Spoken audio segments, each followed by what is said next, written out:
Hey Nanti, this is a 1959 Smith Corona typewriter. When you go to use it, the smaller part of the case, the smaller half, goes on the bottom, and you open the case by squeezing these two buttons. You can use the typewriter in the case. You can also take the lid off. There are tabs that you can press to remove the lid, and when you go to push it back on, the tabs will hold the lid in place.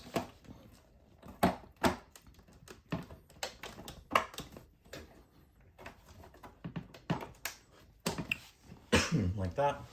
And you can also take the typewriter out of the case, which is what I'm going to do here.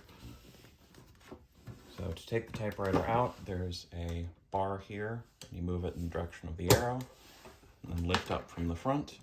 And in back, it's held in place with these tabs in the case that fit into slots on the back of the typewriter.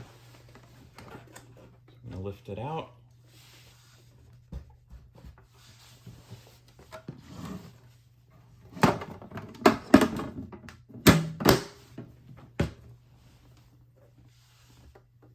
So here is your typewriter. Underneath you can see all the mechanics of it.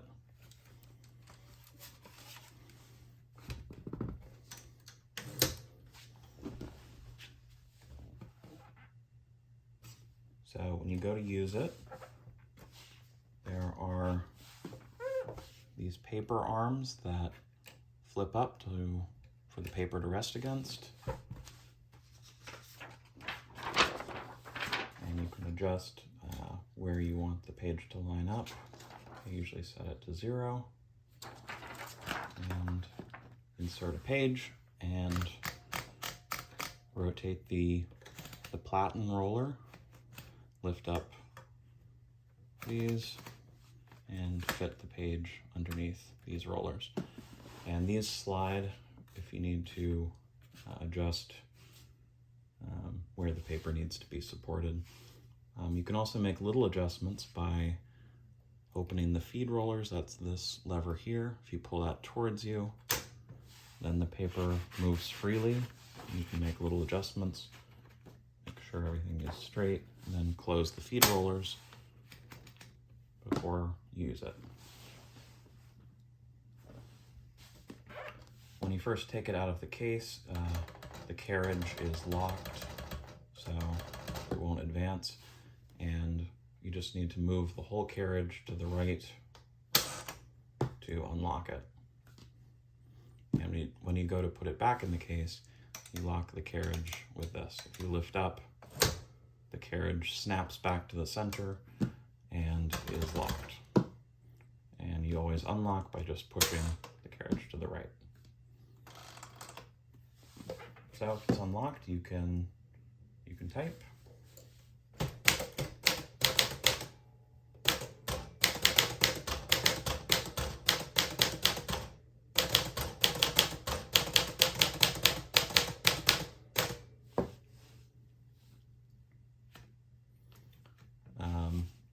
You can go back a space with the backspace button.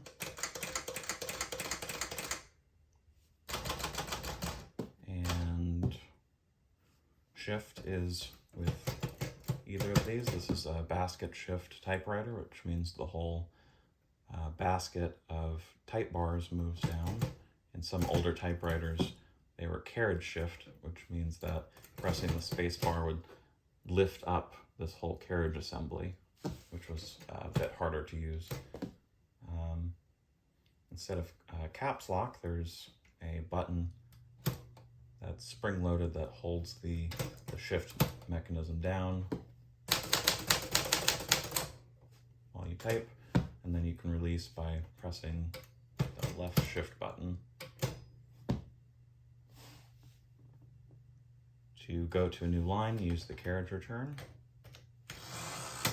Just push it until it stops, and you can keep advancing if you want to.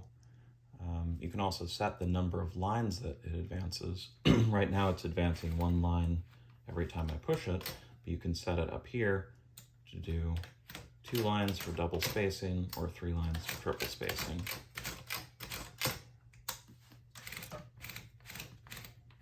And you'll note when you turn the carriage, or when you turn the platen, with the platen knob, it goes 1 line at a time.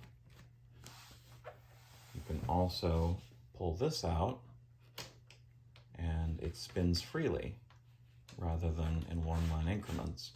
And that was used if you really needed to line up what you're typing with something like a form, where you have to put it in a field, and this would let you scroll right to where you needed to.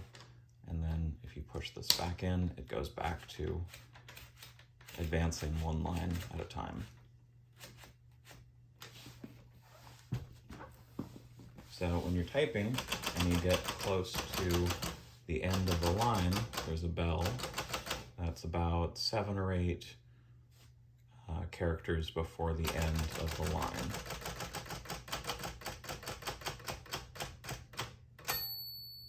Yeah, and that lets you know you just have a little bit more. When you get to the end, it will refuse to keep going. The margin release, or MR button, is how you can force it to go beyond that. So if you're stuck at the end of a line and you really want to finish that word, you can press MR and it lets you keep going.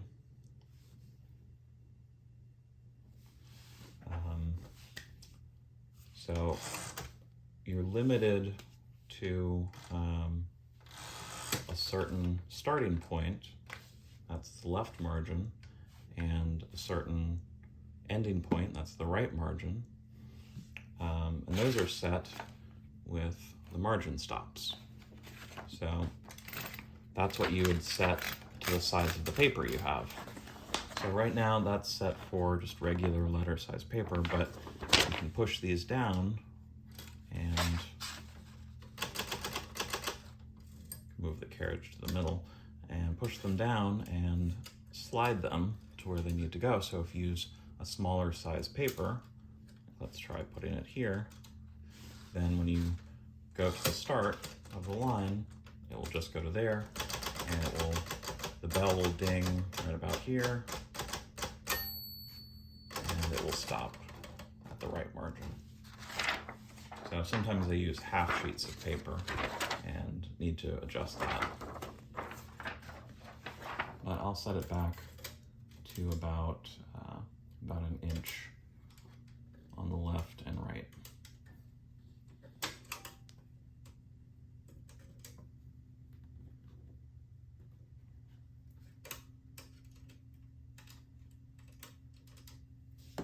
So about there.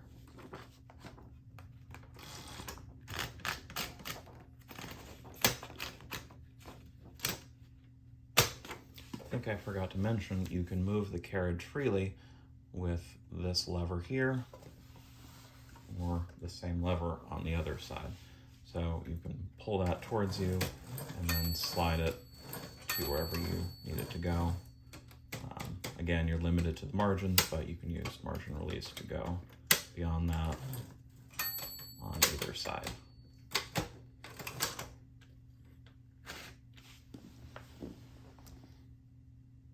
Let's say tabs. So on a computer, you can press tab to go to certain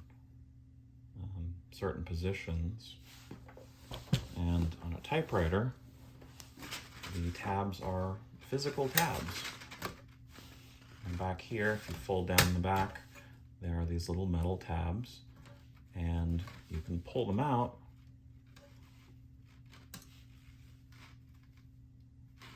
and put them wherever you want them.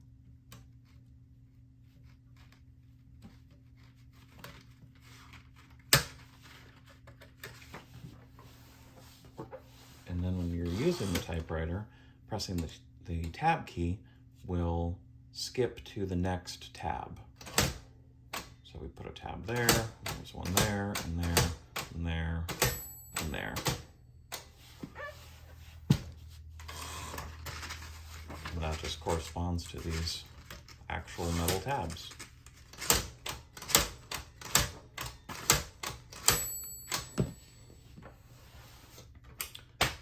So one thing you might use that for is something like if you're using a typewriter to type an address on an envelope, you might set a tab for where the to address is. Or maybe you're typing columns of data and you want tabs or like lists of items. You could use tabs for that.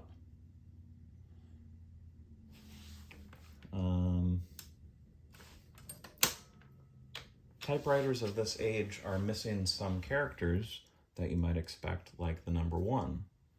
So there's just 2 through 9 and 0. So on a typewriter like this, you would type the number 1 as a lowercase l. And that looks just like the number 1. There's no exclamation mark. And what you can do is combine an apostrophe and a period. So you can shift and do an apostrophe and go back a space and add a period. And that makes the equivalent of an exclamation mark. This is the cover, the ribbon cover. And if you move the carriage a little bit out of the way so that opening the ribbon cover doesn't hit the carriage lever, then you can reach under here and gently lift up. And we'll rotate up. And here you can see all of the type bars, and this is called the segment that they all fit into. And these are the type slugs that have the letter shapes that hit the ribbon to make the mark. You can see all of the different linkages that are used to make each one work. Over here, there's a selector for how much force is needed to press the keys. I have it on the lowest setting, that's usually what I use, but you can try different settings and it makes it a little bit harder to press, but some people like that, and it's just personal preference. So the way the ribbon works is there's 2 spools, and the ribbon advances a little bit each time you press a key. So I'm just going to try pressing this over and over, and I start to see that it's winding onto this spool.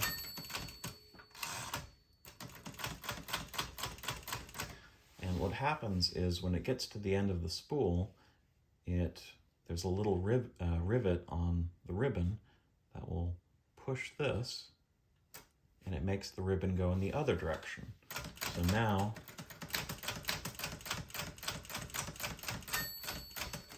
if we simulate that, now the ribbon is going in the other direction. It's winding onto this one. So the same ribbon just goes back and forth over and over, and it should last a very long time. This is a ribbon reverse lever. It does the same thing as the rivets do when you reach the end of the ribbon on this side or on this side. You can manually switch the direction here, but it will do that automatically, so you shouldn't really have to use that. This is also a 2-color ribbon. There's black and red, and you can use this switch to switch between them. So right now it's typing in red, or I'm sorry, it's typing in black. If I switch it to red, then each time you type, it raises the ribbon up a little bit more so that it hits the red part of the ribbon. Whereas in this setting, it doesn't go up as far. There's also a middle setting that doesn't raise the ribbon at all, and I think that was used with some kind of special paper, but it's not really used anymore.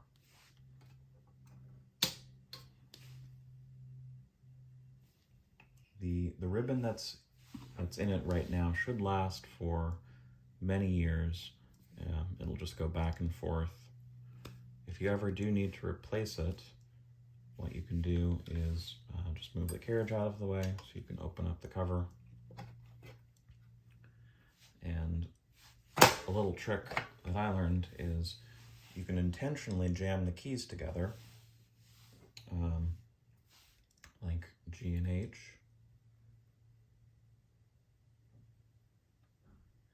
And by jamming them together, the ribbon is held up a little bit. And that makes it a little easier to get to. You can also switch to red. That will make it go even higher, which makes it just a little bit easier to get to. And it's kind of hard to explain how to change a ribbon. I recommend looking for a video on YouTube that just shows it, but the spools just press on and the ribbon is fed through the part that catches the rivet on the end of the spool when you get to the end to change directions. So you just feed it through the opening on that, and then this part that holds the ribbon just has a little opening in the back of each side, and you sort of, for this ribbon, you sort of push the ribbon down and slide it out of that opening, and to put one back in, you'd sort of slide it in and squish it down and pull it back in. It's kind of hard to describe, but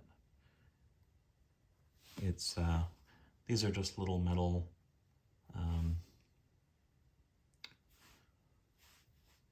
shapes, sort of like this.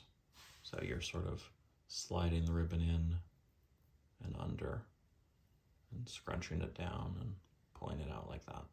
And there's just one here and here.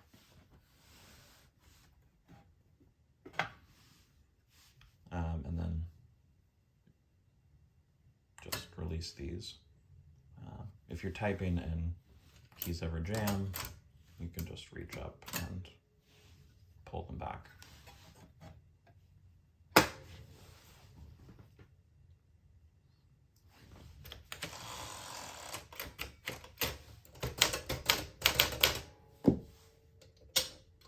So when you're all done typing, you can just turn the platen knob until the paper's all the way out, or you can use the paper release here. Just pull it towards you, and then the paper just pull right out, and remember to close it again. And let's see, I'll cover putting it back into the case. So these just push down, and you can center the carriage and lock it with this. Just lift up, and we'll go back to the middle.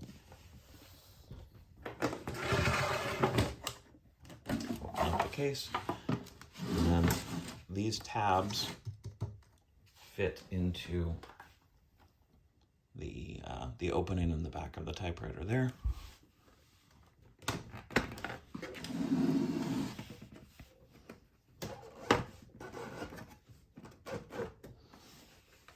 Just keep sliding it back, and in front it should click into place, and you shouldn't be able to lift it up anymore.